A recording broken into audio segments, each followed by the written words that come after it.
እኚህ አባት እንግዲህ ያደረጓቸው አንዳንድ ክንውኖች አሉ። በእሳቸው መመሪያ ሰጪነት ምክንያት በእሳቸው አዘዋይነት የኢትዮጵያ ኦርቶዶክስ ቤተክርስቲያን ልክ እዚህ በምስሉ ላይ እንደምናየው ማቅ የለበሰችበት ምዕመናን የታረዱበት ቤተክርስቲያን በችቦ የነደደችበት ብዙ ምስቅልቅል ጊዜ ያሳለፈችበት ጊዜ ነበር። እዛን ጊዜ ተገንጥለው ብሔር ተኮር ሲኖዶስን መሰረታለን ባሉ ጊዜና ከዛ ይቅርታ ተብለው ወደ ውስጥ እንዲገቡ ሲደረግ በመንግስት ማስፈራሪያን በምንም ወደ ውስጥ እንዲገቡ ሲደረግ ያልኩት ነገር ነው። አሁንም ድጋሚ የምለው ከውጭ ሆኖ ሊያፈርሷት ፈልገው ነበረ።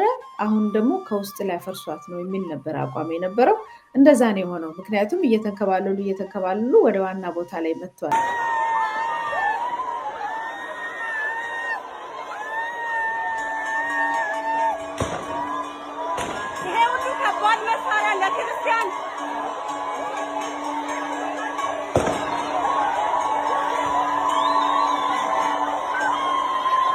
ይሄንን ይመስላል እንግዲህ ይሄ ምናልባት በወቅቱ ከሆኑት ክንውኖች ውስጥ አሳዛኝ ክስተቶች ውስጥ አንዱን እንደማሳያ በሻሸመኔ ቅዱስ ሚካኤል ቤተክርስቲያን የሆነውን ለማሳየነት ተጠቀምን እንጂ በተለይ በኦሮሚያ አካባቢ ባሉ አብያተ ክርስቲያናቶች ላይ ምዕመናን ተገድለዋል። ቤተክርስቲያን በኃይል ተሰብሮ ተገብቷል። የአገዛዙ ስርዓት ተጠባቂ ወታደሮች ከነዚህ ካፈነገጡ የጫካ ጳጳሳት ጋር በማበር በቤተክርስቲያን ላይ አደገኛ ሸፍጥ ሲያደርጉ ሴራም ሲጎነጉኑም ነበረ። ብዙ ምስቅልቅል ነገር ሆነዋል። ይህንንም ተከትሎ እንግዲህ ቤተክርስቲያን በታሪኳ ማለት ነው ከጫፍ እስከ ጫፍ ማቅ የለበሰችበት ጊዜ ቢኖር ያኔ ነው እኮ። ደውሉን ስትሰማው ምንድነው የምታስበው? ትልቅ የሆነ ጣሊያን ሲወረድ ምናምን ባንኖርበትም የሆነ የጣሊያን ወረራ ምናምን ነው አይደል የሚሰማ ደውል። በቃ ትልቅ አደጋ መጣብን ማለት ነው።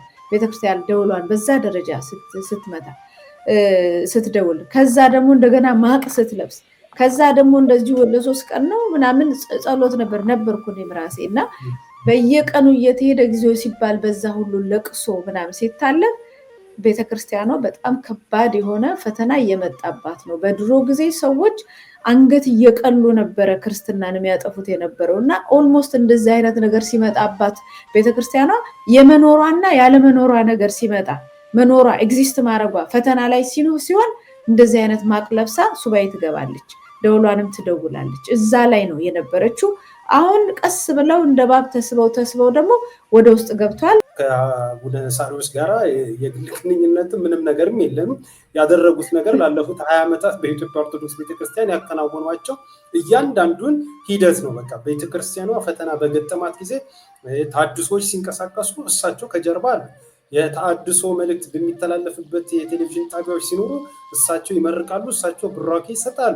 በጫካ ውስጥ ያፈነገጡ የአባቶችን ሰብስበው ክኖተ ልብስን አልብሰው ምን ብለው ሹመው ጳጳስ ከሌ ብለው ይሰይማሉ። ቅድም ያየነው ቤተክርስቲያን ውስጥ ድምፅ እንሰማ ነበረ። ለቤተክርስቲያን ለምዕመናን የሁሉ የጦር መሳሪያ የሚል ድምፅ እንሰማ ነበር። ቤተክርስቲያን ውስጥ ያሁሉ ደውል እየተደወለ ምዕመናን እያነቡ እያለቀሱ ይሰማ የነበረው የጥይት ድምፅ ሰምተናል። ይሄ ክንውን የተከናወነ ይሄ አሳዛኝ ክስ የተከሰተው እሳቸው በመሩትና በብራኪያቸውን በሰጡትና እንቢባይነታቸውን ባከናወኑበት ሂደት ነው ነገር ያየ። ነገር ግን ጉዳዩን የተሻለ የሚያደርገው በአንድ ሀገር ላይ ሁላችንም ለሌላው ባለፈው ለሁሉ ሙስሊሙ ምንም ሲመጣ እንደምንለው የእምነት ነፃነት በእኩልነት ለሁሉም ይገባል ብሎ መነሳት አለበት። ይሄንን ማድረግ የሚጠቅመው ለሁላችንም ነው። እንግዲህ ለከሌ ይገባዋል፣ ለከሌ አይገባውም፣ ለኔ ይገባኛል፣ ለኔ ሲሆን ጥሩ፣ ለሌላው ሰው አያገባኝም ምክንያቱም የኔ እምነት አይደለም፣ አይሰራም። ለዚህ ግን ሁነኛ የሆነ መልስ አለ።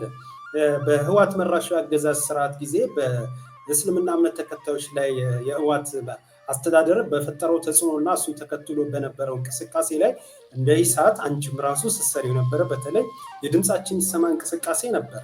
በዛን ወቅት ኢሳት ይሰጠው የነበረው ሽፋን አንቺም ራሱ በዛው ተሰጪ የነበረው ዘገባዎች ነበሩ። ሙስሊም ስለሆንሽ አይደለም ያንን የምታደርጊው የነበረው።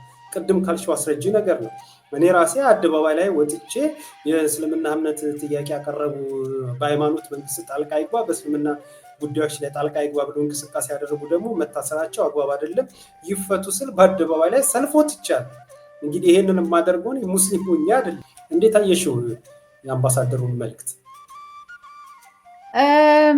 የተቀባ ነገር ነው። አንደኛው ዝም አላችሁ ላለመባል የተናገሩት ነገር አለ። ሁለተኛው ደግሞ ምንድን እንደሚፈልጉ ቀስ ብለው የነገሩን ነገር አለ። ጊዜው አሁን ነው ሲሉ ዝም ብለው አይደለም። እንግዲህ አሜሪካ ይሄንን ስትል ምን መልእክት ስለማስተላለፍ ነው? ይሄ ማስጠንቀቂያ እንግዲህ ዲፕሎማሲያዊ ቋንቋ ነው።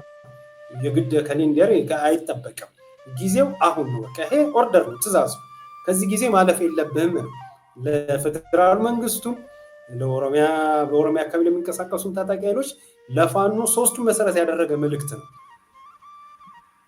ምን ለአሜሪካ አንፕሬዲክተብል ነች። እንደምታውቀው ምን አስበው ምን ሊያመጡ እንደሚችሉ የሚታወቅ ነገር የለም። ግን ከማን ጋር ናቸው የሚለውን ነገር ግን በደንብ ማጥናት ያስፈልጋል ባይ ነኝ።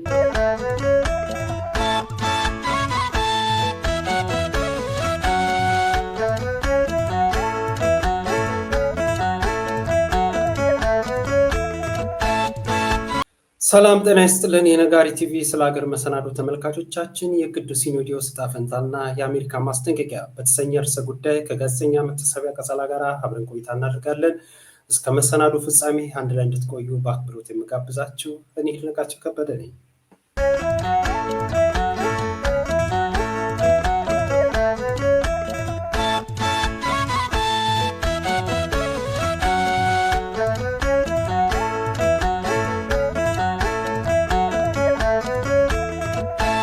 ጋዜጠኛ መታሰቢያ ቀጸላ እንኳን ደህና መጣሽ። እንኳን ደህና ቆየኝ ነቃቸው። አመሰግናለሁ መቴ። እንግዲህ ዛሬ ቆይታ የምናደርግበት ርዕሰ ጉዳይ የቅዱስ ሲኖዶስ ዕጣ ፈንታና የአሜሪካ ማስጠንቀቂያ በተሰኘ ነው ቆይታ የምናደርገው። አንድ ሶስት ሀሳቦች እናነሳለን። የቅዱስ ሲኖዶስን ውሳኔ ምን ይመስላል፣ ምንስ ወደፊት ያስከትላል የሚለውን ነገር እንፈትሻለን። እንዲሁም በፌስቡክ እና ከትዊተር ገጻቸው ላይ ለውጥ የተደረገበት አነጋጋሪው የአሜሪካ ኤምባሲ አምባሳደር መልእክትንም ቆይታ የምናደርግበት ርዕሰ ጉዳይ ነው። በስተመጨረሻ የጤና ባለሙያዎች የተቃውሞ እንቅስቃሴ እና የፖሊስ ሐሰተኛ የክስ ወንጀልን በተመለከተ ቆይታ የምናደርግባቸው ርዕሰ ጉዳዮች ናቸው። ምናልባት የምንጨምረው ነገር ወይ ብናየው የምትዩ ነገር አለ ከነዚህ ሀሳቦች በተጨማሪ?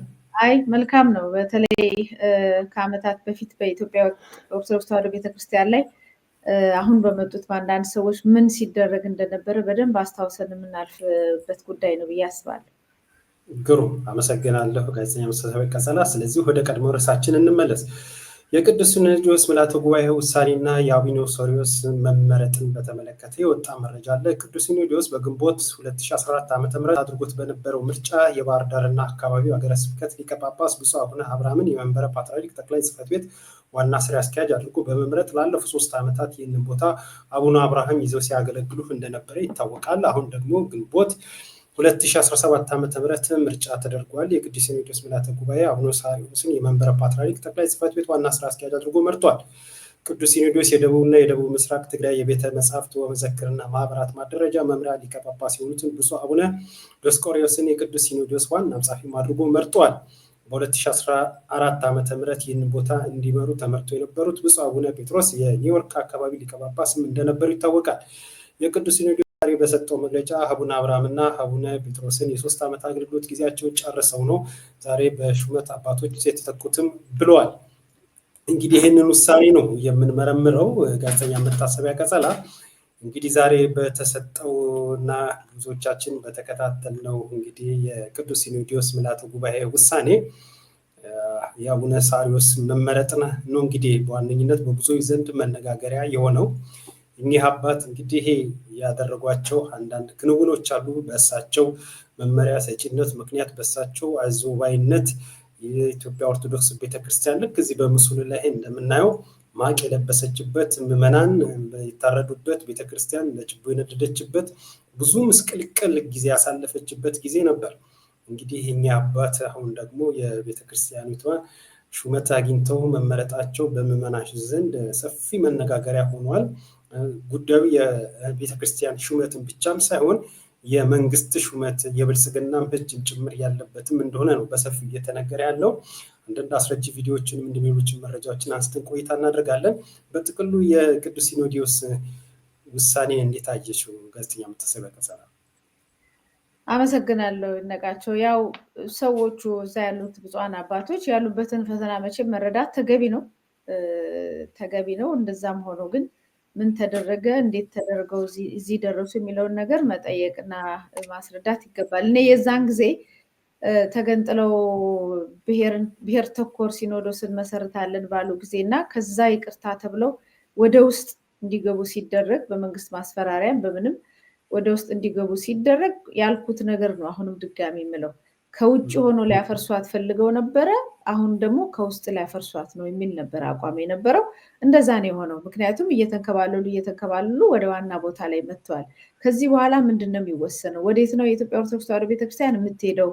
ምን በጎጥ ነው የምትሸነሸነው? ወይስ እንደዚህ አይነት አስተሳሰብ ያላቸው አባቶች ሲመጡ የቤተክርስቲያኗን ቀኖናና ዶግማ እየሻሩ ሰው በክርስቲያን አንድ የሆነውን ማህበረሰብና ምዕመን እነሱ በጎጥና በፖለቲካ እንደዚሁም በብሔር መሰረት ላይ ተመርኩዘው ሊከፋፍሉት ሊሰብሩት የነበረው ኢትዮጵያ እንደ ተቋም በጣም ብዙ ተቋማቶች ነበሯት። አብዛኞቹ ፈርሷል። የሃይማኖት ተቋማቶች ናቸው የቀሩት። ብሔር ተኮር ያልሆኑ ለሁሉም ቤት የሆኑ ብሔር፣ ዘር ምንም ነገር ሳይሉ ሁሉንም የሚያገለግሉ ተቋማቶቻችን የሃይማኖት ተቋማቶች ናቸው። ከዚህ ውስጥ በዚህ ላይ ደግሞ የኢትዮጵያ ኦርቶዶክስ ተዋሕዶ ቤተክርስቲያን አንዷ ነች። በሀገር አቀፍ ደረጃ በከፍተኛ ቁጥር ተከታይ ያላት በጣም ፓወርፉል የሆነች ከጫፍ እስከ ጫፍ በሁሉ ቦታ ላይ ገዳማትን የሰራች ቤተክርስቲያናትን የሰራች የመሳሰሉ ትምህርት ቤታትን የሰራች አገር የገነባች እችን ቤተክርስቲያን ካልሰባበርናትና እኛ አፍርሰን ሌላ የምንፈልገውን ነገር ካላረግን ብሎ የብልጽግና መንግስት ሲንቀሳቀስ ነበር። እንደምታስታውሰው መጀመሪያ እንደመጣ እንግዲህ በፕሮቴስታንቶች ውስጥ ገብቶ የካውንስሉ የበላይ አካል ሆኖ በካውንስል ተደራጅቶ ምናምን ብሎ በራሱ እጅ አስገባ ማለት ነው። ከዛ ካውንስሉን ከተቆጣጠረ በኋላ ደግሞ እንደዚህ የሙስሊሙን መጅሊሱን የመቆጣጠር እንቅስቃሴ ያደረገ።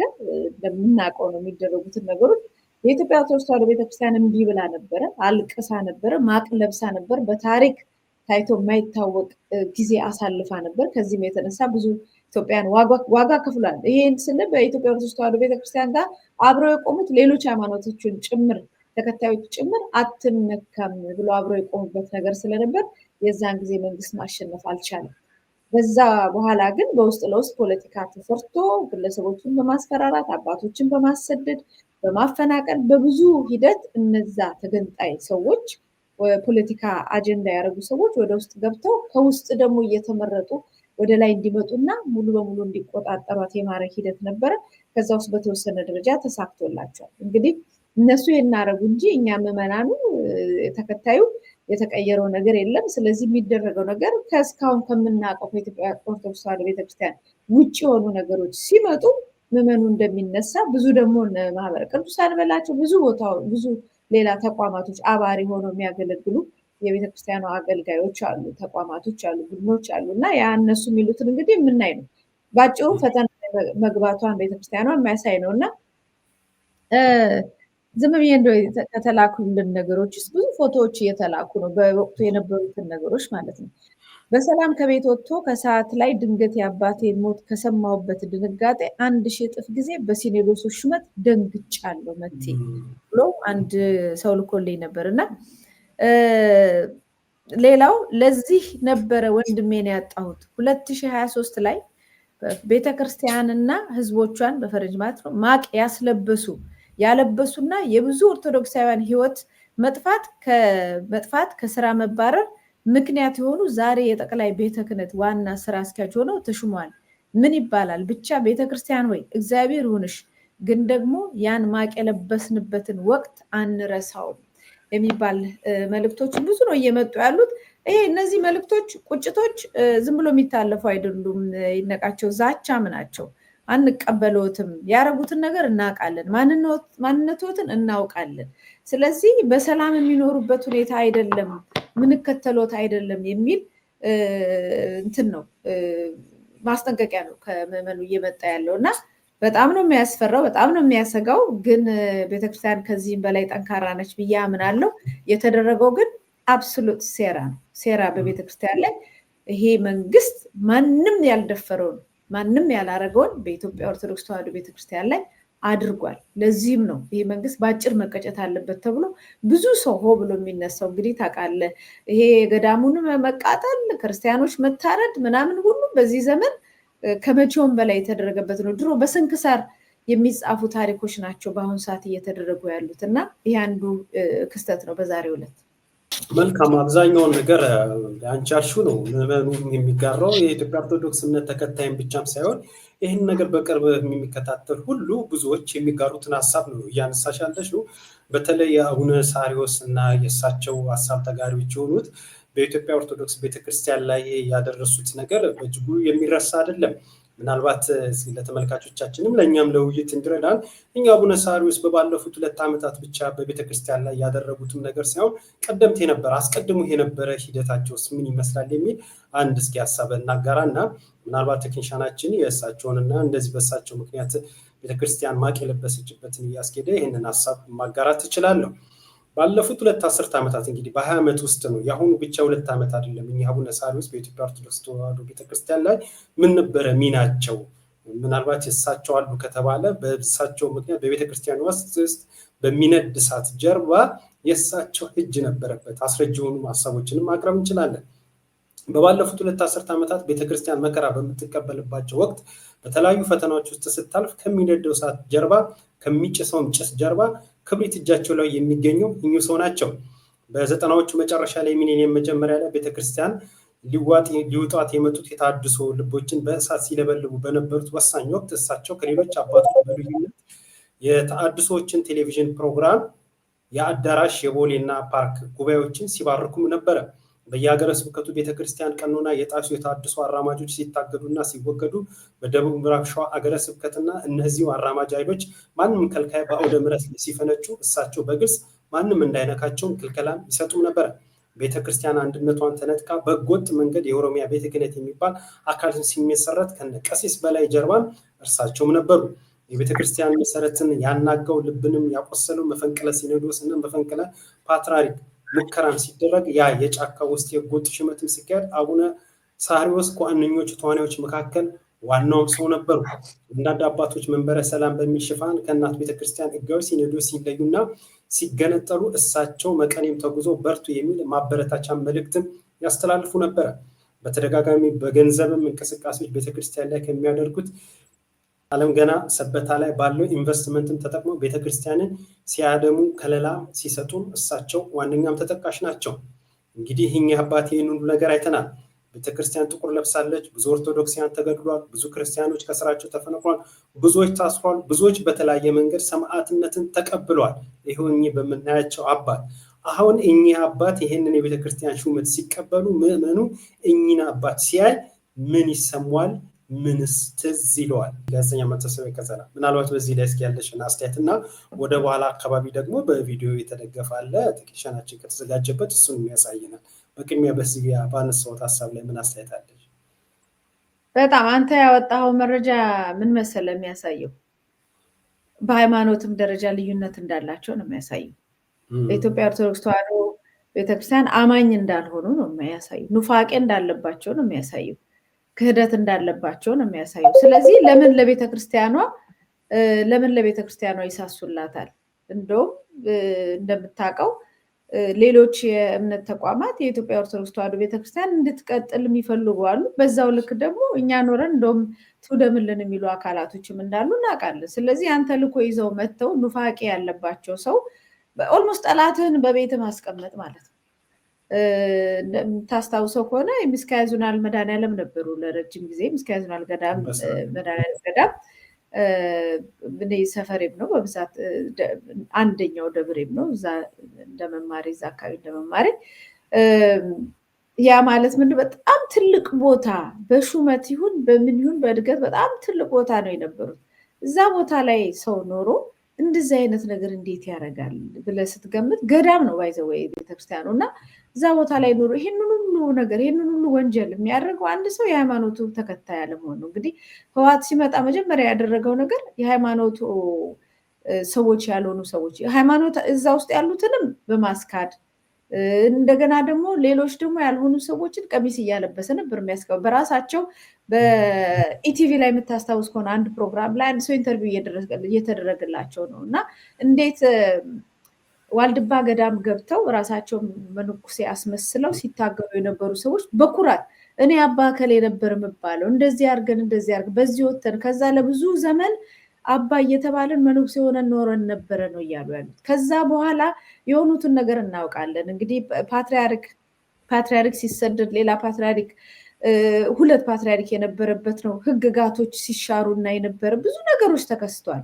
ከዛ እየተንከባለለ የመጣ የተበላሸ ነገር አለ፣ እዛ ውስጥ የተበከለ ነገር አለ። ከዛ ውስጥ የወጡ ናቸው እንግዲህ ቀሚስ ለብሰው ቆቡን አድርገው መስቀል ይዘው ነገር ግን የሃይማኖታ ተከታይ ያልሆኑ ሰዎች ቤተክርስቲያን ውስጥ እንዳሉ በብዙ መልኩ እናውቃለን። አንድም በንግድ 2ም በጎሳ 3ም በስልጣን ሲባሉ ስለምታያቸው የቤተክርስቲያኗ ተወካይ እንዳልሆኑ በግልጽ የሚታይ ነው። እና አሁን ፈተናው አንድም ገንዘብ ፈልገው ይሄ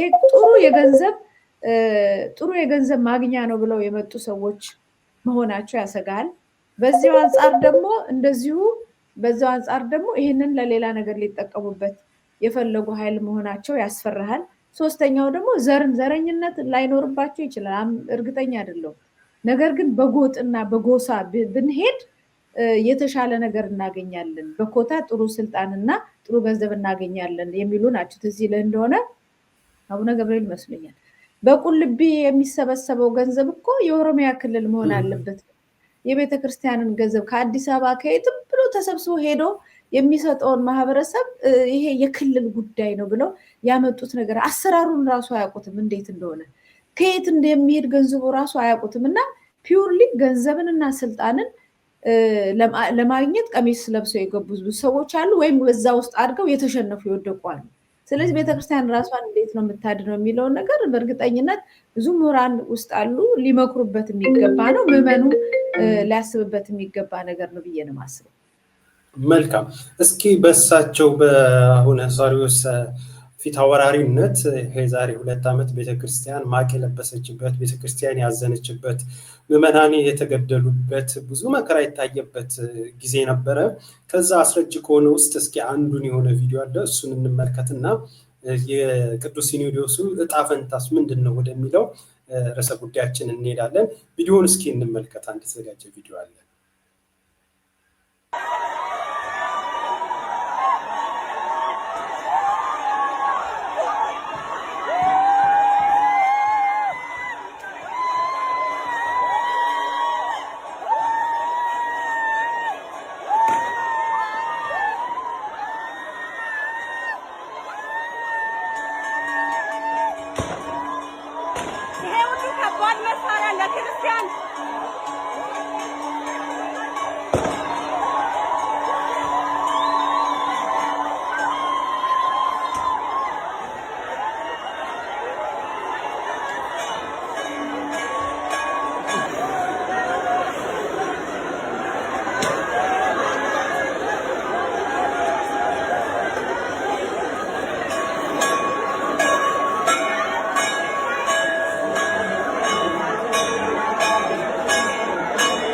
ይህንን ይመስላል እንግዲህ። ይሄ ምናልባት በወቅቱ ከሆኑት ክንውኖች ውስጥ አሳዛኝ ክስተቶች ውስጥ አንዱን እንደማሳያ በሻሸመኔ ቅዱስ ሚካኤል ቤተክርስቲያን የሆነውን ለማሳየነት ተጠቀምን እንጂ በመላው ኢትዮጵያ ነው እንግዲህ እንደዚህ አይነት ችግሮች የተፈጠሩት። በተለይ በኦሮሚያ አካባቢ ባሉ አብያተ ክርስቲያናቶች ላይ ምዕመናን ተገድለዋል። ቤተክርስቲያን በኃይል ተሰብሮ ተገብቷል። የአገዛዙ ስርዓት ጠባቂ ወታደሮች ከነዚህ ካፈነገጡ የጫካ ጳጳሳት ጋር በማበር በቤተክርስቲያን ላይ አደገኛ ሸፍጥ ሲያደርጉ ሴራም ሲጎነጉኑም ነበረ። ብዙ ምስቅልቅል ነገር ሆነዋል። ይህንንም ተከትሎ እንግዲህ ቤተክርስቲያን በታሪኳ ማለት ነው ከጫፍ እስከ ጫፍ ማቅ የለበሰችበት ጊዜ ቢኖር ያኔ ነው። ምዕመኑ ልክ በእንደዛው መልኩ እንግዲህ ይሄ ሁሉ ግፍና ሰቆቃ ከደረሰ 2 ዓመት ነው። በተለይ በእነዚህ አሁን የተገደሉት ኦርቶዶክሲያን በዚህ ምክንያት የታሰሩ አሉ፣ ቤተሰብ የተበተነ አለ። ይሄ ሁሉ ደም ባልደረቀበት ሁኔታና በዚህ ጉዳይ ላይ እኚህም ሰው ሆኑ ሌላውም ወጥቶ በአደባባይ ላይ ይቅርታ የሚሆን ለሆነው ነገር ለተፈጠረው ነገር አንዳችን ባላሉበት ሁኔታ እንግዲህ ሹመት አግኝተዋል። ብዙ ነገር ነው የተፈጠረውና ይሄ ነገር የሚያሳየን ነገር በቅዱስ ሲኖዶሱ የወደፊት ዕጣ ፈንታ ላይ ምን ይዞ ይመጣ ይሆን? ቤተክርስቲያኒቷ የፖለቲካ ማስፈጸሚያ በተለይ የገዢው ስርዓት ማስፈጸሚያ ትሆን ይሆን? ሲኖዶሱስ ምን ይጠብቅ ይሆን? ከዚህ የምትሰበከሰ በጣም ነው የሚያሰጋው። እንዳልከው ነገር እንግዲህ አሁን የመንግስትን ነገር ለማስፈጸም የተሾሙ ሰዎች አሉበት።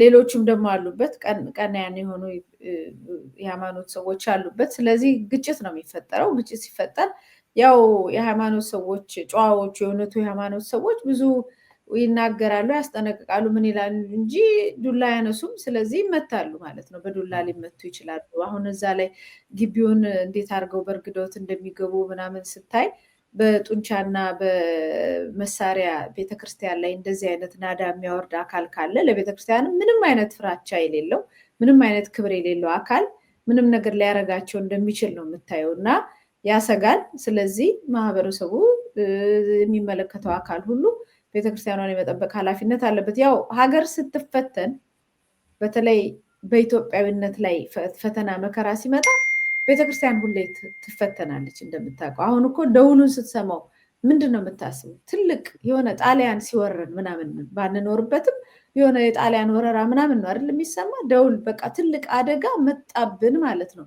ቤተክርስቲያን ደውሏን በዛ ደረጃ ስትመታ ስትደውል፣ ከዛ ደግሞ እንደገና ማቅ ስትለብስ፣ ከዛ ደግሞ እንደዚሁ ለ3 ቀን ነው ምናምን ጸሎት ነበርኩ እኔም ራሴ እና በየቀኑ እየተሄደ ጊዜው ሲባል በዛ ሁሉ ለቅሶ ምናምን ሲታለፍ ቤተክርስቲያኗ በጣም ከባድ የሆነ ፈተና እየመጣባት ነው። በድሮ ጊዜ ሰዎች አንገት እየቀሉ ነበረ ክርስትናን የሚያጠፉት የነበረው እና ኦልሞስት እንደዚህ አይነት ነገር ሲመጣባት ቤተክርስቲያኗ የመኖሯና ያለመኖሯ ነገር ሲመጣ መኖሯ ኤግዚስት ማድረጓ ፈተና ላይ ሲሆን እንደዚህ አይነት ማቅ ለብሳ ሱባኤ ትገባለች፣ ደውሏንም ትደውላለች። እዛ ላይ ነው የነበረችው። አሁን ቀስ ብለው እንደ ባብ ተስበው ደግሞ ወደ ውስጥ ገብቷል። ከዛ በኋላ የሚሆነውን ነገር በጣም አጽንኦት ሰጥተን የምንከታተለው ነው የሚሆነው። በውስጥ ያሉ ሰዎች በውጭ ያሉ ሰዎችም በጀግንነት ልክ ትላንትና ብዙ ፈተና መጥቶ ክርስቲያኖችን አርዶ ጨፍጭፎ ግን ቤተክርስቲያን እንደቀጠለችው ሁሉ አሁንም በእንደዚህ አይነት ትግል ቤተክርስቲያን ትቀጥላለች ብዬ ነው የማስበው። እንደ ሀገር ነው ጦርነቱ የመጣው። ኢትዮጵያን የሚጠላ አካል ከመጣ በአንድነት በኢትዮጵያዊነት በሆነ ነገር ያለምንም ብሔር ያስተሳሰራቸውን ማህበረሰቡን ያስተሳሰረውን ተቋም መምታት አለበት። ይሄ የጎጥ ፖለቲካ ይዞ የመጣው አካል በእንደዚህ አይነት ጎጥን መሰረት ያላደረገ አደረጃጀት አይመጥነውም፣ አይስማማውም። አንድነት ተነሳ አይተዋል አይደለ? በዛ ከባድ ማዕበል እኮ የወጣው በኢትዮጵያ ኦርቶዶክስ ተዋሕዶ ቤተክርስቲያን በጎጥ ስላልተከፋፈለች ነው። ብትከፋፈልና ቢሳካላቸው ኖሮ አንዱ ቦታ ሲመጣ አንደኛው ቦታ በተቃራኒ ይወጣ ነበር፣ ራሱ መልሶ ያችኑ ቤተክርስቲያን ሊመታ። ጥቂት ሰዎች ናቸው የወጡት። ሌላው አብዛኛው ግን እኛ በክርስቶስ ክርስቲያን ነን፣ የኢትዮጵያ ኦርቶዶክስ ተዋሕዶ ቤተክርስቲያን ልጆች ነን ብለው ከዓለም ሲነሱ ሌላው ራሱ ከውጭ ያየው ሙስሊሙና ፕሮቴስታንቱ ምንም አትንኩ ቤተክርስቲያንን ብለው ለመጀመሪያ ደረጃ የወጣ ነው። ሁሉንም አይደለም ግን በዚህ ደረጃ እንደ ሀገር ቅርሳችን ነች አትነካብን ያሉ ናቸው። እና ይሄንን ስትነካው ኢትዮጵያዊነቱን ነው። እንግዲህ ምን ቀረ? ትምህርት ቤት ውስጥ በተለያየ ቋንቋ ነው ትምህርቱ። ቋንቋ መልካም ነው። በተለያየ እዚጋ የኦሮሚያ እዚጋ የኢትዮጵያ እየተባለ በተለያየ ጎጥ ላይ ነው መዝሙር እንኳን የምታቀርበው። ብሔራዊ መዝሙር እንኳን የሚባለው ነገር ላይ ገና አልተስማማንም። በሁሉ ቦታ ላይ ጎጥ ገባ። ባንክ ውስጥ ጎጥ አለ፣ ምን ውስጥ ጎጥ አለ፣ ሁሉም ውስጥ ታርጋው ምኑ አሁን እንደው እንትን እያሉ ነው እንጂ በሁሉም ቦታ ላይ ጎጥ ገባበት። በጎጥ ደግሞ እንተላለቃለን እንጂ አንተርፍም። የሚያተርፉን ደግሞ እነዚህ የሃይማኖት ተቋማት ከጎጥ ውጪ በሆነ አደረጃጀት ሁሉንም ሰብስበው ስርዓት የሚያስይዙ ሃይማኖትን፣ ፈሪሃ እግዚአብሔርን፣ አንድነትን፣ ፍቅር የሚሰብኩበትን ቦታ የጎጥ ፖለቲካ አስገብተ እሳት ለኩሰ ቅድም እንዳልከው ክብሪታቸውን ይዘው ገብቷል የሚል ጽሁፍ አንተ ማንተን ብላል። አረ ነዳጅም ይዘዋል ብለዋል ከስር አንዳንድ ሰዎች። ይሄንን ነዳጅና ክብሪት ይዘው ሄደው ሊያቆጣጥሉት ከሆነ የገቡት እኛ በጥንቃቄ መቆም አለብን። በቃ እዛ ያሉ አባቶች ምናልባት ፈርተው ወይንም ሰንፈው ወይንም ደግሞ በጸሎት ነው ይሄን ነገር መታገል ያለብን ብለው ደክመው ከሆነ እኛ ግን ቤተክርስቲያን መቀጠል አለባት የሚል ማህበረሰብ እኔ እንደ ኢትዮጵያ ኦርቶዶክስ ቤተክርስቲያን በዚህ ጉዳይ የምደራደርበት አይደለም። በሀገሬም ጉዳይ አልደራደርም። በእኩልነትም እስማማለሁ። ሁሉም ሰው እኩልና መብቱን ያገኝ ብዬ ነው የማስበው። በሃይማኖቴ ግን ከመጣ አልደራደርም። ለምን? አንደኛው አካሌ ስለሆነ ማለት ነው። እና ይሄን ጉዳይ ወደ ገደል ይዘውት ሲሄዱ ቆመን መከራከር፣ ቆመን ቤተክርስቲያኗን ማዳን አለብን። አካሄዳቸው ግን እጅግ በጣም አደገኛ ነው። አሁን ደግሞ በሂደት ትሰማለህ እንግዲህ ምናልባት የየክልሉ ምናምን ሊቋቋም ይችላል። ይሄንን ዝም ብለን ካለፍ ነው አለቀልን ማለት ነው። የሚያሰባስበን ነገር ሊጠፋ ነው ማለት ነው። እና ይሄ የኢትዮጵያ የመፍረሷ ሂደት ነው የሚሆነው። መልካም አብዛኛው ያልሻቸውን ነገሮች እኔም የምጋራቸው ነው።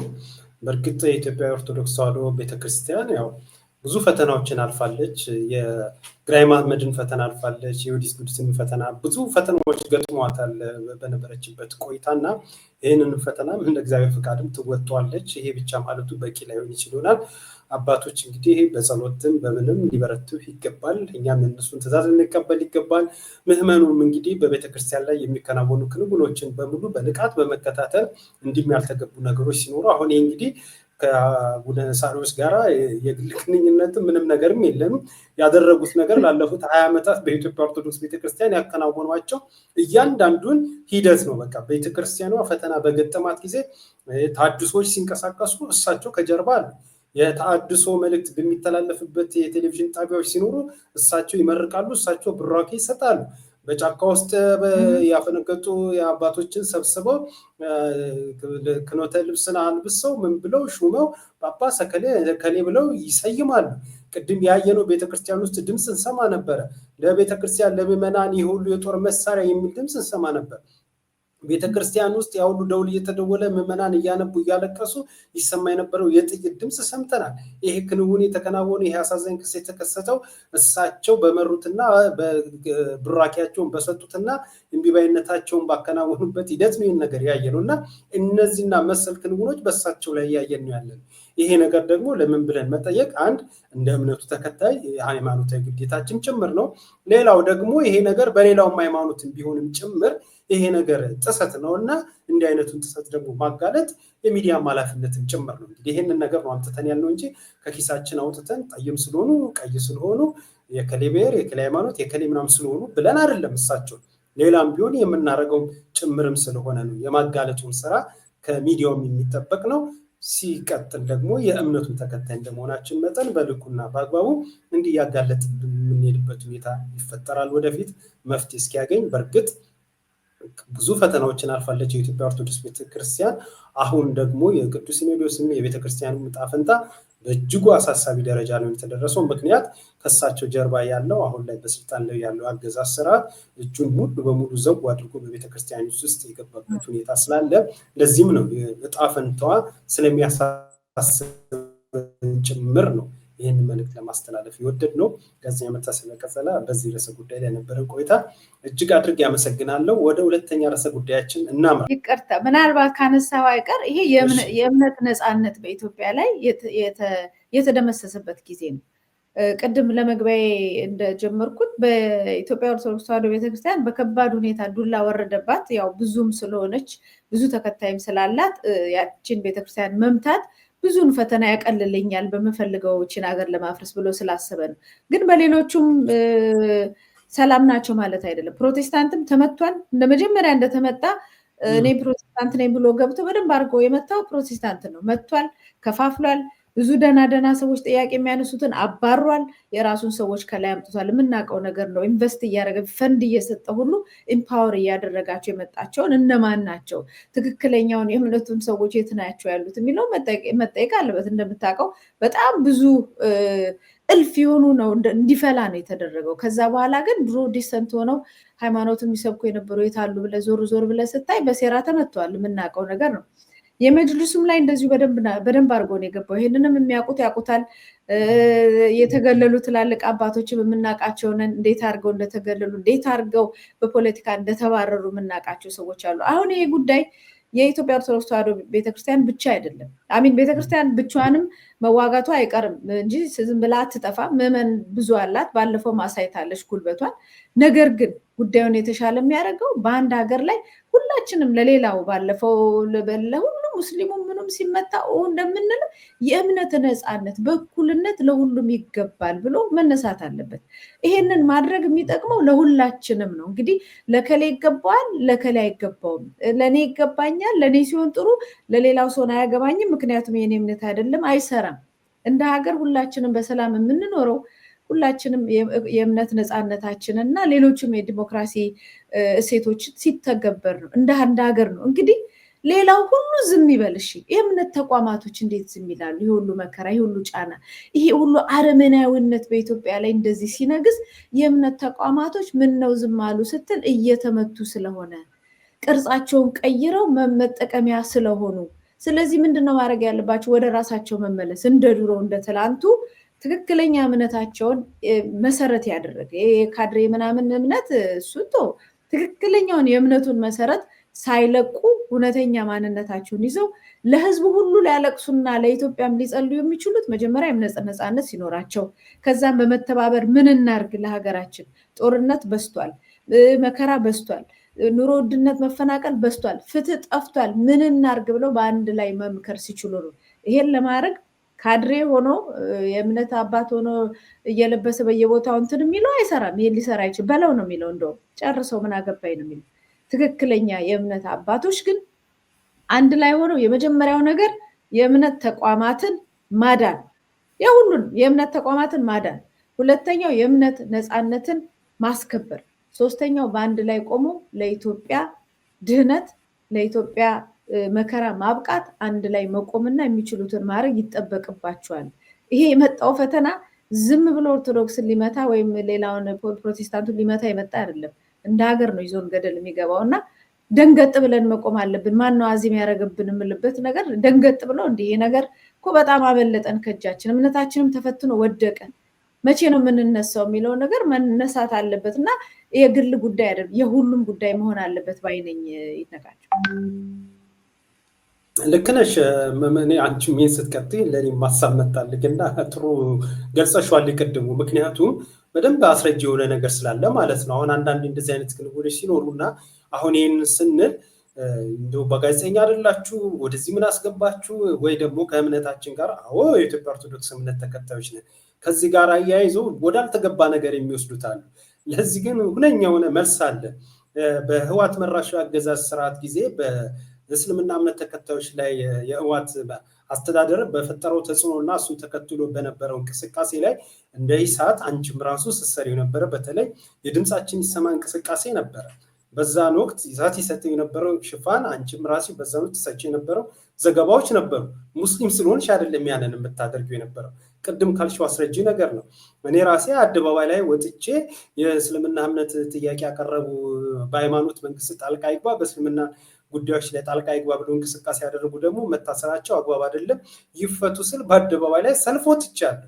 እንግዲህ ይሄንን የማደርገው ሙስሊም ሆኜ አይደለም፣ ግን ጥያቄው አግባብ ስለነበረ ነው ያንን ሳደርግ የነበረውና ትክክለኛና ተገቢ የሆነ ነገር ስላነሳሽ እሱን ሀሳብ ለማጠናከር ያህል ያመጣሁት ሀሳብ ነው። ጋዜጠኛ መታሰቢያ ቀጸላ ምናልባት አለ ያው ከስራ ጋር ያነሳሁት ሀሳብ ስላለ እኔም ላነሳው ብዬ አሁን እንትን ያው ትላንት ምን አድርጓል ሳይድ ፕሪንሲፕል ነው፣ ህግ ነው፣ በቃ መርህ ነው የምትመራበት መርህ። ለእኔ የተሰጠ ነገር ለሌላው መሰጠት አለበት። ለእኔም ባይሰጥ ሌላው ሰው መብቱን መወሰድ የለበትም። ከምንም ነገር በላይ የሰው ልጅ በቃ ይሄ የምድር ህይወት እንኳን በቃ ጨልሞብኛል ብሎ ተስፋ የቆረጠ ሰው እንኳን መሸሸጊያው መጠለያው ሃይማኖቱ ነው። እሱን መተህበት ምንም ወዳጁ ልትሆን አትችልም። ስለዚህ የእምነት ነፃነትን በጋራ ነው ማወጅ ያለብን ብዬ ነው የማስበው። መልካም፣ ወደ ሁለተኛ ርዕሰ ጉዳያችን እንሂድ። ከፌስቡክ እና ከትዊተር ገጾች ላይ ለውጥ የተደረገበት አነጋጋሪው የአሜሪካ ኤምባሲ አምባሳደር ሄርቨን ሚሲንጋ መልእክትን በተመለከተ ነው። የአሜሪካ ኤምባሲ አውጥቶ የነበረውና አምባሳደር ሄርቨን ሚሲንጋ ለፌዴራል መንግስት በራስ ህዝብ ላይ የሚፈጽማቸው የድሮን ጥቃት በአፋጣኝ እንዲያቆም ጥሪ ያቀረቡበትን ልጥፍ ከፌስቡክ እና ከትዊተር ገጾች ላይ አንስተው ለውጥ አድርገዋል። እንደ አዲስ በወጣው የአምባሳደሩ መልእክት ላይም የድሮን ጥቃትን በተመለከተ ለፌዴራል መንግስት የቀረበው ጥሪ መንግስት ከኃይል ውጭ ያለው የሰላማዊ አማራጭ መፈለጉን እንዲቀጥል በሚጠይቅ ጥሪ ተተክቷል። አምባሳደር ሚሲንጋ ያስተላለፉት የመጀመሪያው መልእክት በኤምባሲው የፌስቡክ እና የትዊተር ገጾች ላይ የተለጠፈው አርብ ግንቦት 15 ቀን 2017 ዓ.ም ከቀኑ 4 ሰዓት ተኩል ገደማ ነበር። በሀገሪቱ ያሉ ግጭቶችን ማቆምን የተመለከተው የአምባሳደሩ መልእክት ለፌዴራል መንግስት እንዲሁም የፋኖ ኃይሎችና የኦሮሞ ነፃነት ሰራዊት የተለያየ ጥሪዎችን የቀረበበት ነበር። ለፌዴራል መንግስት ይቀርቡ የነበረው የአምባሳደሩ መልእክት ሁለት ሀሳቦችን የያዘ የነበረ ሲሆን አንደኛው በመንግስት የሚፈጸሙ የድሮን ጥቃቶች እንዲቆም የሚጠይቅ ነው። የአምባሳደሩ የተጠቀሙበት አገላለጽ የመንግስት የድሮን ጥቃቶች በራስ ህዝብ ላይ የሚፈጸም እንደሆነ የሚያመላክት ነበር። አምባሳደሩ በመጀመሪያ መልእክታቸው የፌዴራል መንግስት በአፋጣኝ በራሱ ህዝብ ላይ የድሮን ጥቃት እንዲያቆምና ስምምነትም እንዲያመቻች እንጠይቃለን ብለዋል። እንግዲህ ወደ ዝርዝሩ ሀሳብ እንግባና 2 ጊዜ ነው ይሄ በምስሉ ላይ የምናየው መልእክታቸው እንግዲህ ኤዲት ተደርጎ የቀረበው። ጥቅል ሀሳቡ ግን ይህንን ይመስላል። እስኪ የመግቢያው ሀሳቡን እንነጋገርበትና ሰፋ አድርገን ደግሞ እንሄድበታለን። ጋዜጠኛ መታሰቢያ ቀጸላ እንዴት አየሽው የአምባሳደሩን መልእክት? የተቀባ ነገር ነው። አንደኛው ዝም አላችሁ ላለመባል የተናገሩት ነገር አለ። ሁለተኛው ደግሞ ምንድን እንደሚፈልጉ ቀስ ብለው የነገሩን ነገር አለ እና አሁን እዚህ ላይ ስክሪኑ ላይ የምናየው ከሆነ የዩናይትድ ስቴትስ ፋኖን ወደፊት ሪያሊስቲክ የሆነ ኦልሞስት ሪያሊስቲክ አይደለም ማለት ነው። በቃ እውነተኛ ጥያቄ አይደለም እና በሰላማዊ መንገድ እንደዚሁ ደግሞ ጥያቄውን በሰላማዊ መንገድ ይዞ መምጣት አለበት የሚል ነው። ሌላው ደግሞ ኦላን ኦሮሞ ሊበሬሽን ፍሮንት ኦሮሞ ሊበሬሽን አርሚን ደግሞ ኦላን ከዚህ በፊትም በተጀመረው መሰረት ኔጎሽዬሽን ድርድሩን እንድትቀጥል ይልና ሌላው ያው እንግዲህ ፌደራል ገቨርንመንቱን በአስቸኳይ በራስ ህዝብ ላይ የምታደርገውን የድሮን ጥቃት ማቆም አለብህ እና ሌሎች መፍትሄ ማምጣት አለብህ የሚል ነገር ነው ያየነው ማለት ነው። እና እሱን ነው ተቀይሯል ያልከኝ። እኔ አሁን የተቀየረውን አላየሁትም እና የተቀየረው ምናልባት ምን እንደሚል በደንብ አስታውሰኝ። በገዛ ህዝብ ላይ የምታደርገውን የድሮን ጥቃት በአስቸኳይ እንድታቆምና ሌላ መፍትሄ እንድትፈልግ የሚለው ድረስ ነው የማውቀው። እሱ ላይ ድሮን የሚለው ወጥቷል ነው የተባለው። አዲሱ አላየሁትም። እሱኛው ምንድን ነው መሰለሽ በራስ ህዝብ ላይ የሚፈጸም የድሮን ጥቃቶች በአፋጣኝ እንዲቆም ነበረ የመጀመሪያው። ልብ ብለሽ እንደሆነ በራስ ህዝብ ላይ የሚቆም ማነው የሚፈጸም የድሮን ጥቃት በአስቸኳይ እንዲቆም ጥሪ ያቀረቡበት ነገር ነው ጥቅል ሀሳቡ። ይሄንን ነገር ግን አሻሽሎ ባወጡት ላይ መንግስት ከኃይል ውጭ ያለ ሰላማዊ አማራጮችን መፈለጉን እንዲቀጥል ያሳስቡት። በሁለተኛው ላይ በራስ ህዝብ ላይ የሚደረገው የድሮን ጥቃት ይቆም ነበረ የመጀመሪያ ሀሳባቸው ማለት ነው። ከዛ ይሄ ነገር ሁሉም በሰፊው ሀሳቡን ተጋራው፣ በደንብ መነጋገሪያ ሆነ።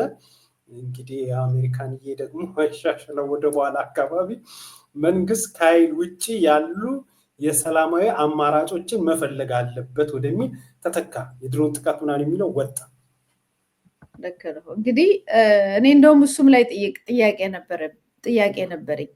አንደኛው ፋኖ ተጨባጭና ሰላማዊ የሆነ ዓላማ ይዞ ይምጣሉ። አሁን ያለው ነገር አንሪያሊስቲክ በቃ ተጨባጭ ያልሆነ ዝም ብሎ ነገር እንዳደረገ እና ምንም እውቅና ጥያቄውን ራሱ እውቅና እንዳልሰጠው የሚያሳይ ነው።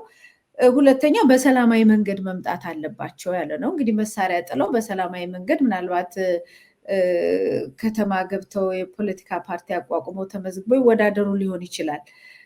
ግን ይህንን ሲል መንግስትን ምንድን ነው ያርግ ያለው? እንግዲህ መንግስት ነው አይደለ መጀመሪያ ጦርነቱን የጀመረው እዛ ሄዶ። መንግስት ግን ጦርነቱን ያቁም አያልም።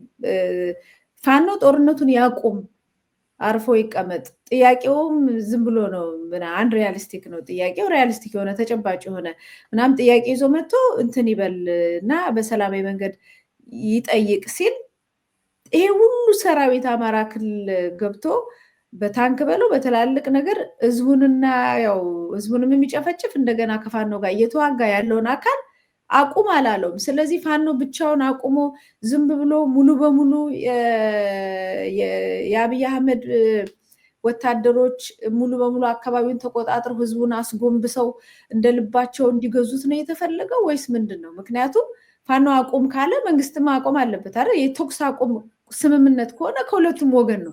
አንዱ እየተኮሰ አንደኛው ዝም ብሎ በሰላም እጅ ወደ ላይ አድርገህ ተማረክ እንደማለት ነው። ከዛ የተሻለ አይደለም። ጦርነቱ የተጀመረው መጀመሪያም እኮ በሰላማዊ መንገድ ተጠይቆ ሰልፍ ተጠይቆ አይ እኔ በቃ ጥያቄህን አልመልስም ጦርነት ነው የምፈልገው፣ በጉልበት ነው ማሸነፍ የምፈልገው ብሎ ነው አይደለ መከላከያ ሰራዊት የገባው። ከዛ ገብቶ ሲተኩስባቸው ተኮሱ፣ ራሳቸውን ነው የተከላከሉት። ወይም እንደ ህወሓት እንግዲህ ተመልከታት፣ አሜሪካ ህወሓት ደብረ ሲና ድረስ ገብቶ ያንን ሁሉ ጥፋት ሲያደርግ እየገደለ እየጨፈጨፈ እየዘረፈ እየደፈረ ሲመጣ ኡኡ የምትል የነበረው ለህወሓት ነው። አሁን ያለው የፋኖ ኃይል ደግሞ እዛው ቤቱ ድረስ መከላከያ ሄዶ ያንን ሁሉ ነገር ሲተኩስበት ሲጨፈጭፈው ምን ሲል እባክህ ፋኖ አርፈ ቁጭ በል፣ ሰላማዊ መንገድ ፈልግ፣ አትታኮስ፣ ራስንም ድፌንድ አታርግ፣ አካባቢን ድፌንድም አታርግ፣ አርፈ ተቀመጥ እያለ ነው። ስለዚህ አሜሪካ ማናት ለሚለው በደንብ ግልጽ ነገር ነው የሚናገረው። ያው የኦሮሞ ነፃነት ኦላንም እናንተም ያው የተጀመረውን ውይይት አድርጉ፣ ሄዳችሁ ታንዛኒያ ምንም የተጀመረውን ውይይት አድርጉ ነው የሚለው። ስለዚህ በጣም የተቀባ ነው። በጣም ወሳኙ ነገር መታየት ያለበት እዚህ ላይ መንግስትን መናገር አልፈለገችም አሜሪካ። ይሄ ድሮኑ ምናምኑም እንደው ሰው ሁሉ እየጮኸ ነው። አንደኛ በአደባባይ ላይ እየሆነ ነው፣ ዓለም እየጮኸበት ያለ ነገር ስለሆነ እንደ አንድ ነገር ማድረግ አለብን ብለው ነበር ያሉት። እሱንም አንተ እንዳልከው ካነሱት እሱንም አላመኑበትም። ቀጥልና በድሮን ጨፍጭፍ እያሉት ነው ማለት ነው። ሁለተኛውን ሌላውንም ውትድርና ቀጥልበት። ነገር ግን አሁን ምንም ለአማራ እዛ አካባቢ ለሚሆነው ነገር ምንም ሶሉሽን የለውም። እንደውም ሌላ ጥፋት ነው ያመጣለን። በሰላማዊ መንገድ ጥያቄን ጠይቅ፣ መሳሪያን ፍታ ነው ያለው። ልክ መጀመሪያ ብልጽግና እንዳለው መሳሪያን ፍታ። ነገር ግን መሳሪያን ለመፍታት ልክ ከዚህ በፊት እንደ መሳሪያን ለመፍታት እኮ ትሬት አለብኝ የሚገለኝ አለ ብሎ ነው አልፈታም ያለው አይደል? አሁን መሳሪያውን ትሬቱን የሚተኩስበትን አካል ተው ሳይል ተኩስ አቁም ሳይል አንተ ብቻ መሳሪያን ፍታ ማለቱ፣ በዚህ ላይ ሪያሊስቲክ የሆነ ጥያቄ እንትን ይዘህ እና ማለቱ ፈጽሞ የቀልድና የጨዋታ ነው። የትም አትደርሱም አይነት። እኔ እንደውም ብዙ ሰዎች አሜሪካ እንደዚህ ያለች አስጠናቀቀች ምናምን በገዛ ህዝብ ላይ አው እውቅና መሰጠቱ ጥሩ ነው። ንጹሃን ላይ በተለይ ንጹሃን ላይ መደረጉ እውቅና መሰጠቱ ጥሩ ነው። ግን በጣም የተቀባና አደገኛ መሆኑን የሚያሳይ ከዚህም በላይ ሊሰራ እንደሚገባ በዓለም አቀፉ ማህበረሰብ ዘንድ ጥያቄው እውቅና እንዳልተሰጠው የሚያሳይና ይሄ ደግሞ ስር የሰደደ እዛ አካባቢ ላይ የሚደረግ ጥላቻ ብቻ ሳይሆን ከአብይ ጋር ደግሞ ሌሎች ተጨማሪ ሴራዎች የወልቃይትን የምናምን ሌሎች አብይ አህመድ ምንም ነገር ካልሰጣቸው አሜሪካ አብረው አትቆም። አይታ ሊያወርዱት ነበር። በህወሓት ጊዜ ሊያወርዱት ብዙ ነገር ሁሉ ሄደው ነበር። አሁን አብይ አህመድ አጎንብሶ የምትፈልጉትን አረጋለሁ፣ ለእናንተ ሰራለሁ፣ ብትፈልጉ በወልቃይት ብትፈልጉ ኤርትራን ወጋለሁ፣ ብትፈልግ ምናምን የሚል ነገር ይዞ ከመጣ ብቻ ነው አሜሪካ አብረው ልትቆመው የምችለው እና ይሄንን ነው እያሳየኝ ያለው። ጥሩ እሱ እንዳለ ሆኖ ግን አሁን የአሜሪካ እንግዲህ ማስጠንቀቂያዋ ነው እንግዲህ እንዳልሽው የተቀባና የተለያዩ የፖለቲካ ፍላጎቶች ይኖራሉ። ያ እንዳለ እንግዲህ በዋነኝነት በኢትዮጵያ ውስጥ የተቀሰቀሱ ግጭቶች ዘላቂ መፍትሄዎችን በመተግበር የተፈናቀሉ ዜጎች ወደ ቦታቸው እንዲመለሱ፣ ህፃናት ትምህርታቸውን እንዲከታተሉ፣ የጤና አገልግሎት እንዲያገኙ በማድረግ መሰራት መቻል አለበት። ከምንም በላይ ደግሞ በሀገር ውስጥ ያሉ ጦርነቶች በድርድርና በውይይት መፈታት መቻል አለባቸው የሚል ነው። እንግዲህ ይሄ ከፍተኛ የሆነ በግራም በቀኝም ላለው የተሰጠ ማስጠንቀቂያ ነው። ምናልባት አምባሳደሩ በምን ደረጃ ይህን ጉዳይ መግለጽ አለባቸው? አሜሪካንስ በዚህ ጉዳይ ላይ ያላትን አቋም እስከምን ደረጃ ነው መገለጽ ያለበት? ቅድም አንቺ ያልሻቸው ነገሮችን ታሳቢ ማድረግ ይቻላል። ያ እንዳለ ሆኖ ግን ያስተላለፉትን መልእክት ከጀርባ ያለው ነገር አጠቃላይ ይዘቱ እንዳለ ሆኖ ባስተላለፉት መልእክትና በታመነበት መልእክት ዙሪያ ላይ ያነሳቸውን ሀሳቦች እስኪ እንየው። ድርድርና ውይይት መደረግ አለበት፣ ጦርነት መቆም መቻል አለበት የሚል መልእክት አስተላልፈዋል። እንግዲህ ይሄ ዝም ብሎ የተላለፈ መልእክት አይደለም፣ በግልጽ ነው መልእክቱ የተላለፈው። እንግዲህ በቀጣይ የሚኖሩ ድርድሮች በአሜሪካ አማካኝነት እንግዲህ አሜሪካ በፈለገችው መልክ ነገሮችን በኢትዮጵያ ፖለቲካ ውስጥ የምታደርገው ጣልቃ ገብነት ያው በቀላሉ የሚታይ አይደለም። ይሄ ቅድም ስትገልጽ እንደነበረ የህወሓት ጦርነት ላይ የነበራት ሚና ቀላል አይደለም። እንግዲህ ጌታቸው ረዳ፣ ሬድዋን ሁሴንም ሌሎች ተደራዳሪዎች ወጥተው በድርድሩ ሂደት ላይ አሜሪካ የነበራትን ሚና እያየን እየተከታተልን ነው ያለ ነው እና አሁን ይህኝ አምባሳደሩ ድርድርና ውይይት ሊደረግ ይገባል፣ ጦርነቱ መቆም አለበት ሲሉ አሁን ላይ ዝም ብሎ የሰጡት ነገር አይደለም። ምክንያቱም በሰጡት የመጨረሻ እንትናቸው ላይ እዛ ላይ ማየት ይቻላል ጊዜው አሁን ነው የሚል ነው ያስቀመጡበት ዋነኛው ሀሳብ። እያየሁት ነበር፣ አሁን ድጋሚ በደንብ እያየሁት ነበር ዘሌትስቱን። አሁን ነው ጊዜው የሚል አለበት ለድርድርና ሰላማዊ መንገድ ለመፍጠር ብቻ የተቀባ ነው። ይሄ ብሮድ ነው። እንደ መረጃ እንዲጠቅምሽ ምናልባት እሱም በሰፊው የምንፈትሸው ነው የሚሆነው። ምክንያቱም ከዚህ በፊት የነበሩ የተለያዩ ምልከታዎች ስላሉ የፋኖ አደረጃጀቶች በዚህ ጉዳይ ላይ የሰጧቸው ምላሾች አሉ። አምባሳደሩን መሰረት አድርገው የተሰጡ መግለጫዎች አሉ። እነሱም መግለጫዎች ያው አሁን ላይ ሳይሆን በስፋት ከዚህ በፊት የነበሩ አቋሞች ምንድነው፣ አምባሳደሩ መልእክት በትክክልስ ምንድነው፣ የተሰጡት መግለጫዎች የሚል ወደፊት የምንፈትሸው ነው የሚሆነው እና አሁን ጊዜው አሁን ነው ሲሉ ዝም ብለው አይደለም እንግዲህ አሜሪካ ይሄንን ስትል ምን መልእክት ስለማስተላለፍ ነው? ይሄ ማስጠንቀቂያ እንግዲህ ዲፕሎማሲያዊ ቋንቋ ነው። የግድ ካሌንደር አይጠበቅም። ጊዜው አሁን ነው። በቃ ይሄ ኦርደር ነው፣ ትእዛዝ ነው። ከዚህ ጊዜ ማለፍ የለብህም ነው። ለፌደራል መንግስቱም በኦሮሚያ አካባቢ ለሚንቀሳቀሱ ታጣቂ ኃይሎች ለፋኖ ሶስቱም መሰረት ያደረገ መልእክት ነው። እንዲሁም ደግሞ በትግራይ አካባቢ ያለውን ያው የተፈናቀሉ ሰዎች ወደ ቦታቸው ሊመለሱ ይገባል ሲሉ እዛ አካባቢ ስላለው እንቅስቃሴ ነው። ምክንያቱም ከቀናቶች በፊት እዛ አካባቢ ሄደው ነበር አምባሳደሩ ጉብኝት አድርጓሉ። በአካባቢ ያለውን ነገር አጠቃላይተዋል። እሷ ፓርት እሱኛው ክፍል ይሄ በትግራይና በወቅቱ በነበረው ጦርነት ላይ የተፈናቀሉትን በተመለከተ ወደ ቦታቸው ሊመለሱ ይገባል፣ የጤና ተቋማት ወደ ስራቸው ሊመለሱ ይገባል፣ ህፃናት ወደ ትምህርት ገበታቸው ሊመለሱ ይገባል ብለዋል። በዚህ ባተቱበት ላይ በኦሮሚያና በአማራ ክልል ላይ ያለውን ጦርነትን አስመልክቶ የመንግስት የድሮንን ጥቃትንም አስመልክቶ አሻሽሎ ባወጡትን ማሳብ ግጭቶችን በመቀነስ ወደ ሰላማዊ አማራጭ ሊገባል ብለው ባስተላለፉት መልእክት ላይ ጊዜው አሁን ነው የሚል ዲፕሎማሲያዊ ማስጠንቀቂያ ነው እንግዲህ የተላለፈው። ምን እንጠብቅ? የእሳቸውን መልእክት እንግዲህ ተከትሎ በቀጣይ በኢትዮጵያ ጦርነቱ ዙሪያ ላይ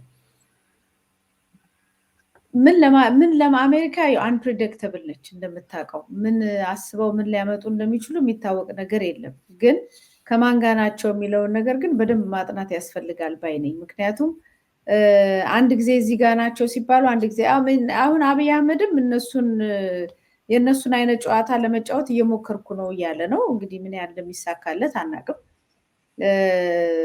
እነዚህ የወጣውን ነው ስትራይክ ያኛውንም ለማውጣት እየሞከርኩ ነበረ።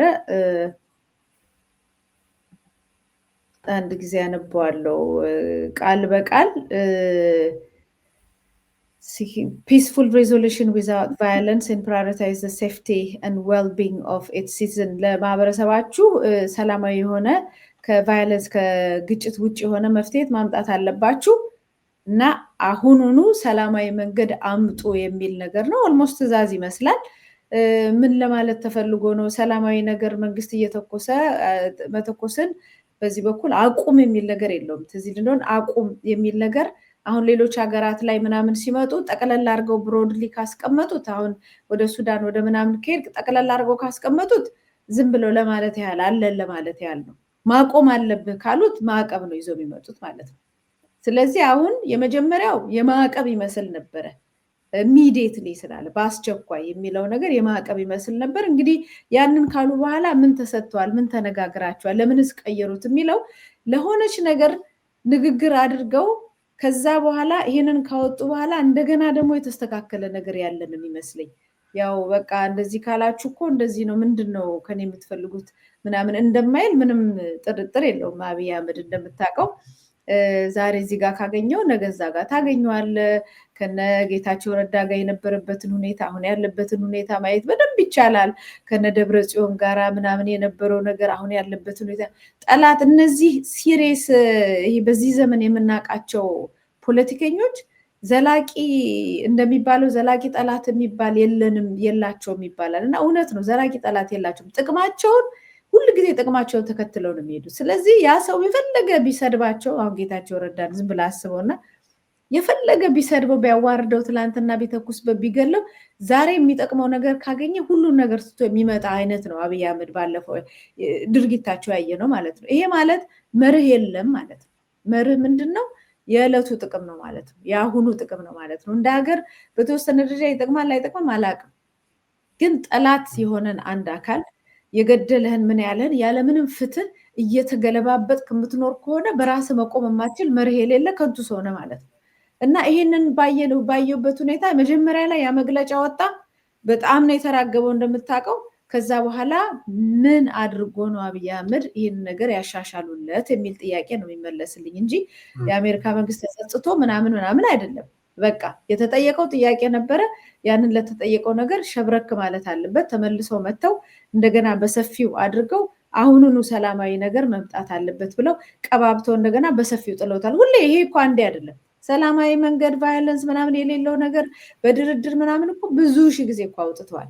አሁን ዳይሬክት ኦርደር የሌለው አደረጉት ማለት ነው። እንደገና አሰፉት ማለት ነው። እና የሆነ ነገር ውይይት ላይ እንዳሉ በተለይ ሁልጊዜ ካርድ ሆና የምትመጣው ድጋሚ የምናገረው የኤርትራ ጉዳይ፣ የህወሓት ጉዳይ እንደዚሁ ደግሞ ሌሎች የወልቃይት ምናምን ጉዳዮች ናቸው ተያይዘው የሚመጡት። እዛ ላይ ሸብረክ የማለት ነገር እነሱ ባሉት ነገር የመገዛት ነገር ካለ የፈለግከውን አይነት ጥፋት ብታረግ አሜሪካ መታ ተዋትልን። የሚጠቅማትን ነገር ለራሷ ጥቅም የሚበጃትን ነገር ያችን ሀገር አስከንድታ አንበርክካ አሜሪካ ካገኘች ያንን አምባገነን አይደለም ሀገሩን የሚያፈርስ ምንም ኃይል ቢመጣ አብራ ነው የምትቆመው። ይሄን ደግሞ በህወሓት አይተነዋል። ስለዚህ አሁን ጥሩ ህወሓት ሆኖላታል ማለት ነው። አብይ አህመድ ብልጽግና ጥሩ ከህወሓት የተሻለ ጥሩ ህወሓት ሆኖላታል ማለት ነው። እና ያው እንደውም ደጅ እየጠኑ ነበር። ትግራይ እየተመላለሱ እኮ ያለውን ችግር ሁሉ ለመፍታት ደፋ ቀና የሚሉት በቅርቡ ሄዶ ነበር። ደፋ ቀና የሚሉት ያ ኃይል ያ ደጋፊያቸው ያለነሱ ሁልጊዜ የሚሰራ ኃይል ብን ብሎ ተኖ እንዳይጠፋ በሚደረግ ፍላጎት ነበር። አሁን ከዛ ተሸዬ ይገኛለሁ እኔ ለእናንተ ለባርነቱ ካላቸው አብይን የማይደግፉበት ምንም ምክንያት የለም። መልካም እንግዲህ እስኪ ያው የአሜሪካ ማስጠንቀቂያ ብለናል። ያው ጊዜው አሁን ነው ብለዋሉ። እንግዲህ ይሄ በእርግጥ ሁሌም ይላሉ በሀገር ላይ እንዲሁም ከኢትዮጵያ ውጭ በሚሆኑ ነገሮች ላይ የአሜሪካ መንግስት በሚሆኑት ነገሮች ላይ የራሱን አቋም ይገልጻል። እሱ እንዳለ ሆኖ ግን አሁን ላይ ጊዜው አሁን ነው ብለው የሰጡት መልእክት ነበር። መልእክቱን ደግሞ አሻሽሎ ድጋሚ የሰጡት ነገር አለ። እሱን ተከትሎ ቀደም እንደገለጽኩት ከፋኖች አደረጃጀት እየተሰጠ ያለ መግለጫ አለ። ነገ ከነገ ወዲያ ከመንግስትም የምንሰማው አለ። ይሄ ነገር ያው ዝም ብሎ አይደለም የሚል ያው ከህወሓት ጋር አጠቃላይ ከኤርትራ ቅድም ስታነሻቸው የነበሩ ሀሳቦች በሙሉ ልክ ነው፣ ዙሪያ ገቡ ነው አጠቃላይ ያለው ነገር። ግን ስፔሲፊክ ስናደርገውና ወደ አንድ ማጠንጠኛው ስናመጣ ቀጥታ ይሄ ነገር በኦሮሚያና በአማራ አካባቢ ላይ በመንግስት መር እየተካሄደ ያለው ጦርነትን በተመለከተ እንደሆነ ያው ብዙ ምርምር የሚፈልግ ነገር አይደለም የአምባሳደሩ መልእክት። ይሄንንም ጊዜው ደግሞ አሁን ነው ሲሉ ደግሞ ዝም ብሎ አይደለም፣ ከጀርባ የሆነ ነገር እንዳለ ይታመናል። የምንሰማው ነገር ይኖራል። እሱን መሰረት አድርገን ቅድም እንደገለጽኩትም ደግሞ እየተሰጡ ያሉ መግለጫዎች አሉ ከፋኖ አደረጃጆች። እነሱን ደግሞ በደንብ በወጉና በስርዓቱ ሰንደን ወደፊት ሰኞም ከአንቺ ጋር በሚኖረን መሰናዶ በመሀል ምናልባትም አስቸኳይ ነገርም ይሄ ኖሮ ይህንን ነገር ለህዝብ ማድረስ ያለብን መረጃም ካለ በዛም መልኩ በመሰናዶችን ድጋሚ የምንመለስበት ነው የሚሆነው። ግን ጊዜው አሁን ነው ዶክመንቱን ሰዓት ስለሌለኝ ዶክመንቱን አላቀረብነውም እንጂ ያው ከህወሓት ከብልጽግና የወጣ ዶክመንት አለ እና ከጠላት ከመጣብን ጠላት እንዴት ነው ራሳችንን መከላከል የምንችለው የሚል ያወጡት ዶክመንት አለ እና እዛ ላይ ገጽ 7 ላይ በሰፊው እንዳልከው በደንብ እንሄድበታለን። እና ገጽ 7 ላይ ምንድነው የሚለው? ለውጭ የሄዱ ከውጭ አካላት ጋር እየተነጋገሩ አገሪቷን ለማፍረስ የሚንቀሳቀሱ ብለው ፓርቲዎችን ነው የጠቀሱት። ከዚህ ቀደም በጋራ እናት ፓርቲ፣ ኢሃፓ ፓርቲ፣ ጊዮናውያን ፓርቲ፣ መያድ የመሳሰሉትን ጠቅላላ ጠርቷቸዋል። ያ ማለት ምንድነው? እንደ ሀገር አፍራሽ ኦልሬዲ እነሱን እንደ ሀገር አፍራሽ አንድ ቦታ ላይ አስቀምጠው እየመቷቸው ነው ያሉት። በጣም ብዙ ማስፈራሪያ እየደረሰባቸው ነው ያሉት እና አንዳንዶቹም የመታገድ መንገድ ላይ ነው ያሉት የሚል ነገር መረጃ እየወጣ ነው ያለው። በራሳቸው ዶክመንት ላይ ደግሞ በስም ጠቅሰው ከውጭ አካላት ጋር አብረው እንትን እያሉ አገሪቷን ላይ ያፈርሱ ነው ብለዋል። ስለዚህ እነዚህን መዋጋት አለብን መታገል አለብን ብለዋል። አሁን የአሜሪካ መንግስት ሰላማዊ ምናምን ይልህና በሰላማዊ መንገድ የሚታገሉትን ደግሞ በማን አለብኝነት እንግዲህ በማን ብሂድበት እንዳለው እሱ ያውቃል። እንግዲህ ሰላማዊ መንገድ ፋኖ ይምጣና ዋረብረ ወላም ምናምን ይቀመጥ ካሉ እነዚህ እዛው ቢሮ ውስጥ ቁጭ ያሉት እኮ አሁን እኮ መስራት አልቻሉም። ወጥተው መግባትም አይችሉም፣ ስብሰባ ማድረግ አይችሉም፣ ጠቅላላ ጉባኤ ማድረግ አይችሉም። በአሁን በወጣው ሰነድ ላይ ደግሞ ሙሉ በሙሉ ጠላት ናቸው መመታት አለባቸው የሚል ዶክመንት ሁሉ ወጥቷል። ስለዚህ ሁሉ ነገር የተበላሻሸ ነው ለማለት ያህል። መልካም አመሰግናለሁ። በቀረችን ደቂቃ ወደ መጨረሻ አካባቢ የምናየው ርዕሰ ጉዳይ አለ፣ ወደ እሱ እናመራለን። በዚህ ጉዳይ ላይ ቀደም ብዬ እንደገለጽኩት ነው እንግዲህ ወደፊት ምናልባት ሰኞ በምናለሽ መቲ በሚኖረን እንዲሁም በኢሳን ዝግጅት በነጋሪ ቲቪ የሚሆናል ባሉ አማራጮች እነዚህ መረጃዎች እያዳበርን ወደፊት የምንመጣበት ጉዳይ ነው የሚሆነው። እንግዲህ ይሄ ጤና ባለሙያዎችን እንቅስቃሴ በተመለከተ አጠር አድርገን ሀሳቡን እንይና የዛሬ መሰናዶአችንን እናበቃለን። ጋዜጠኛ መታሰቢያ ቀጸላ የጤና ባለሙያዎች የተቋሙ እንቅስቃሴና የፖሊስ ሐሰተኛ የወንጀል ክስ እንደቀጠለ ነው ያለው። የኢትዮጵያ ባለስልጣናት የስራ ማቆም አድማ እያደረጉት ካሉ የጤና ባለሙያዎች ጋራ ሊደራደር እንደሚገባና የታሰሩትም ያለምንም ቅድመ ሁኔታ እንዲፈቱ የመብት ተቆርቋሪ አምነስቲ ኢንተርናሽናል ጠይቋል።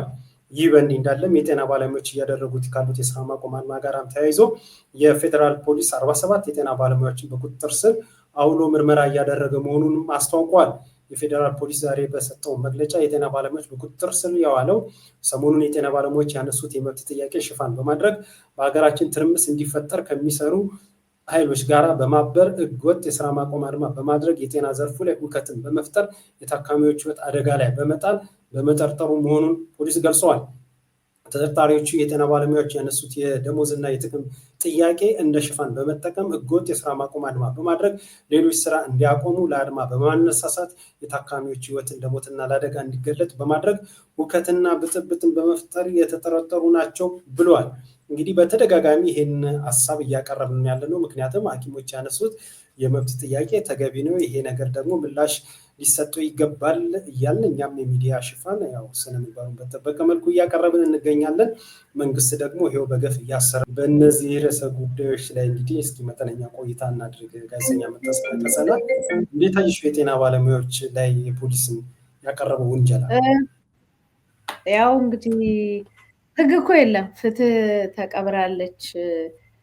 እነሱ ጥያቄ ተቸገርን ብለው ደሞዝ ይጨመርልን ብለው በጠየቁት ጥያቄ ፍትህ ከነሱ ጎን ቆማ እንዴት ተቸገርን እና ደሞዝ ይጨመርልን ተራብን ብሎ ለጠየቁ ጥያቄ እንዴት ዱላ፣ እንዴት እስር፣ እንዴት ክስ ይመጣባቸዋል ብላ ፍትህ ከነሱ ጋር ነበር፣ ለነሱ ነበር። ህገ ወጥ ነው እስሩ።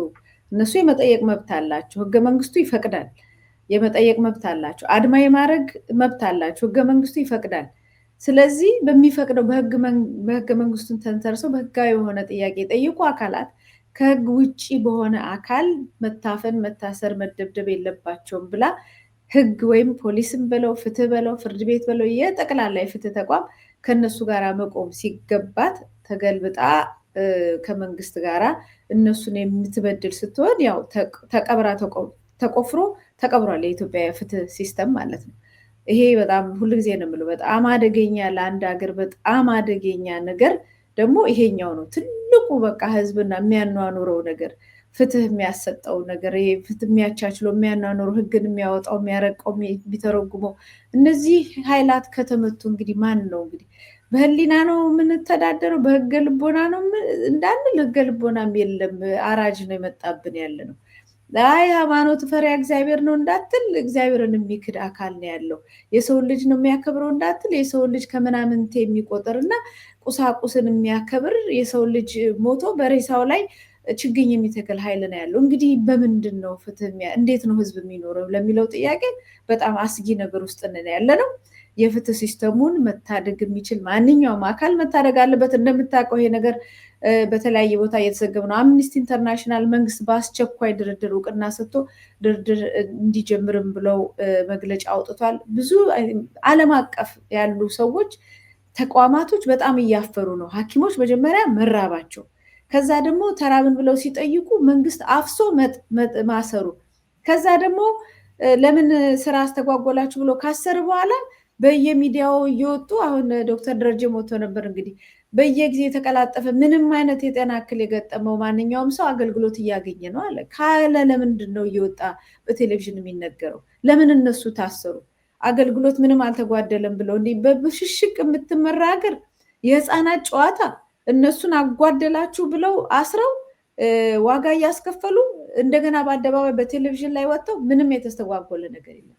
እንደዛው ከሆነ እነሱ የሚቀጥሉ እናንተም ኑሯችሁን ኑሩ፣ ህዝቡም ሳይስተጓጎል መኖሩን እናያለን። ሰልፍ ወጥቷል እና ፍጹም የእቃቃ ጨዋታ ነው እያየን ያለ ነው። በዚህ በእቃቃ ጨዋታ በእነዚህ ህፃን ልጆች የሚከፈል ግን ሀገር ዋጋ የሚከፍል ታማሚዎች በየፌስቡኩ እየወጡ እየተናገሩ ነው። ተቸገርን፣ ቤተሰቦቻችን እንዳይሞቱብን ሰጋን እያሉ እየወጡ ነው።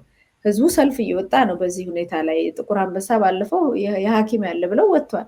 ይህን ሁሉ ክደው ወጥተው ብሽሽቅ ይሄ በቃ ህፃናቶች አሉ አይደል ለብሽሽቅ እኛ ቤት እንዲህ ያለ እናንተ ቤት እንደዚህ አይነት ሰዎች ስልጣን ላይ አስቀምጦ ሀገር 120 130 ሚሊዮን ህዝብ ዋጋ የሚከፍልበት ነገር ብቻ ነው የሚያሳዝነው እንጂ እነሱ አንደኛውኑ ታመዋል።